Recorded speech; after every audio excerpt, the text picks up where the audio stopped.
2025 Board of Public Works and Safety to order. Are there any adjustments to the agenda or anything? Seeing none, we'll move on to the consent agenda. I believe I was missing. So Steve, you and I on 429. Okay. And then Steve and I. Okay. So, I'll make a motion to approve item A. Is there a second? Well, we can split them out because you weren't here on the 13th. Sorry, there's two. Oh, there's two. Yeah, sorry. So there's So three it's, we're actually. it's you and I, and then Steve and I. Then, gotcha. I'll make a motion to approve the May or April 29th meeting minutes. And I'll second that. Second, all those in favor, please say aye. Aye, motion carries. And then is there a motion for the May 13th? I'll make a motion for that. Second. Second, all those in favor, please say aye. Aye.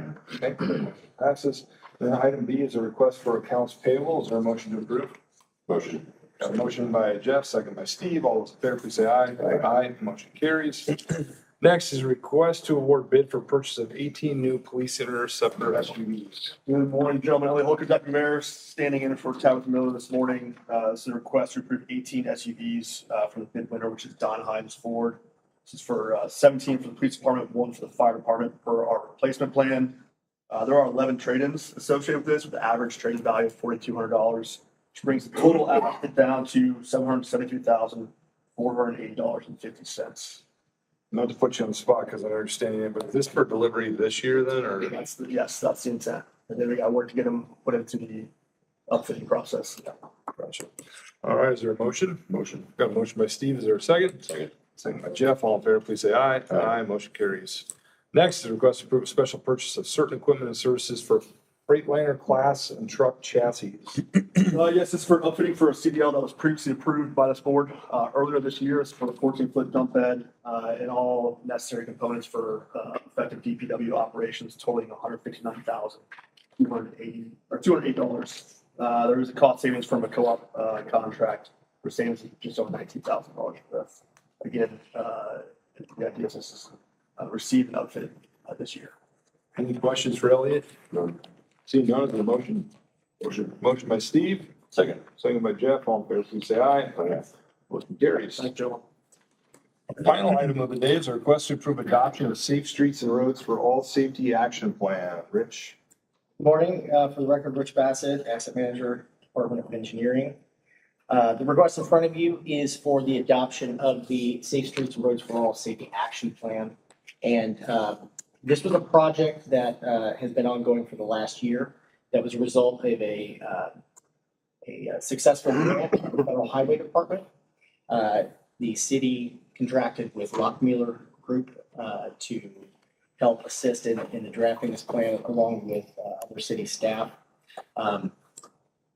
Basically, we formed a safety action task force, and you can see several staff from planning and zoning, community development, as well as our police department. And the goal was to establish this safety action plan for future implementation. The Federal Highway Department had a few goals here: promoting safety, looking for low and high impact strategies. Their goals were both to treat urban and rural areas and then use data-based evidence for future projects and align with the US DOT strategic goals. Some of the data that we used and collected was crash data, and it helped us create this high injury network. This is the series of roads that have been most impacted by both fatalities and incapacitating injuries along our roadways. In addition, we were able to use that to create this interactive dashboard. And that interactive dashboard shows where those fatalities and those incapacitating injuries happen. Enables us to target and look at specific areas for suggested improvements. That is a live link, so that link can be accessed on your computer, and you can dive in and zoom in and see each of those data. This is like the snapshot here is over a 4-year period. That's correct. Yeah, 19 through 23. Since this project ran through 24 wasn't quite complete, but it is able to, we own this data, so we can continue to update this data and make it a dynamic live dashboard. In this study, we included roads that are not our jurisdiction, so That's correct. I-69 and State Road 37 ultimately won't be our jurisdiction. That is correct. And so even though those were in there, it does, in the full report that is submitted to you as Exhibit B. But like, if we're looking at this dashboard of 37 people killed, Uh-huh. that includes on I-69.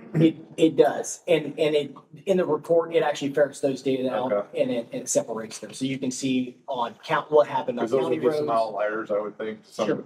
to some extent, right? Yeah, and you can see from the data points, there's a lot more on I-69, for instance, than, 96th Street or, Mhm. but Oleo Road would be another example Yeah. where that data was included. Have we done a deeper dive into the data analytics on the fatal crashes and the bicycle crashes?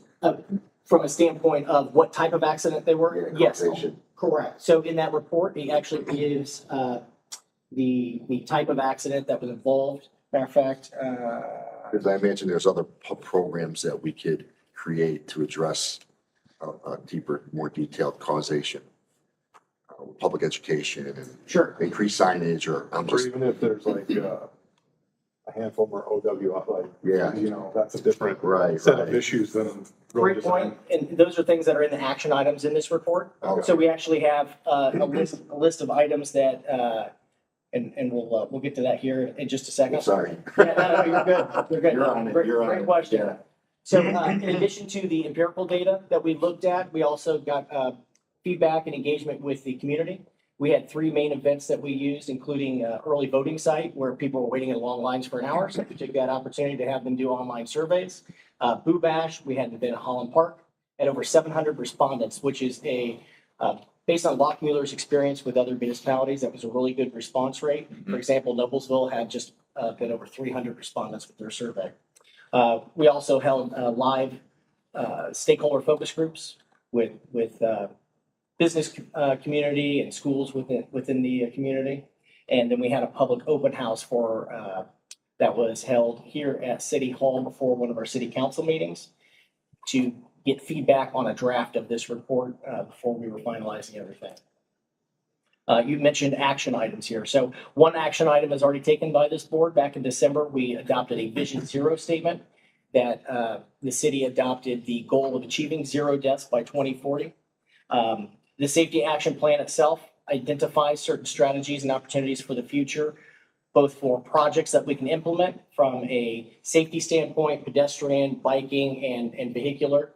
It helps us identify those projects, and also this adoption of this plan enables us to go after future grant funding to not just plan these projects, but to implement them as well.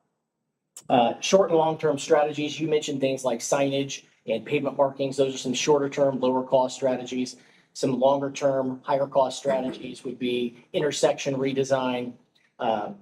Some of the things that we are actually currently implementing around the city that as part of this project, we're looking at doing an intersection improvement at 131st Street, Brook School Road, converting that into a roundabout.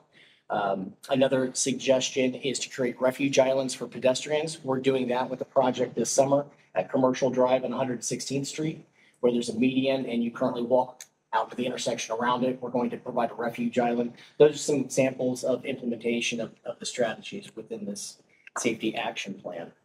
In the study, Rich, does it do comparisons to other suburban, like, where are we at relatively speaking to other municipalities? Yeah, so it looks a little bit at that. This is really just focused on Fishers, though. It does reference Indianapolis in the safety action plan that Indianapolis does. That's not a great example Right. because of Different type of development. different type of transportation they have there as well, since they have public transit, more people walking and biking than we do in our community. I can tell you from the public engagement feedback, a couple of examples of questions that were asked were, what's a topic you'd like to see addressed in the city? Intersection design was the number 1 answer. Number 2 was pedestrian facilities. Another example, how safe do you feel traveling on various modes of travel within Fishers? The highest rate response for feeling unsafe was actually biking within the community. As comparison, walking, only 25% of the people felt unsafe. 51% of bicyclists felt unsafe. So we can take that data and look at projects that address that. You'd also see in the report that there is a there was a mapping tool, so not just Q&A feedback on the survey, but they were able to actually pinpoint certain locations they saw opportunities for us to improve. As we continue on, the Safety Action Task Force will continue to provide progress updates on miles of sidewalks and trails added, enhanced treatments that we do, and future stats of those fatal and serious injury crashes.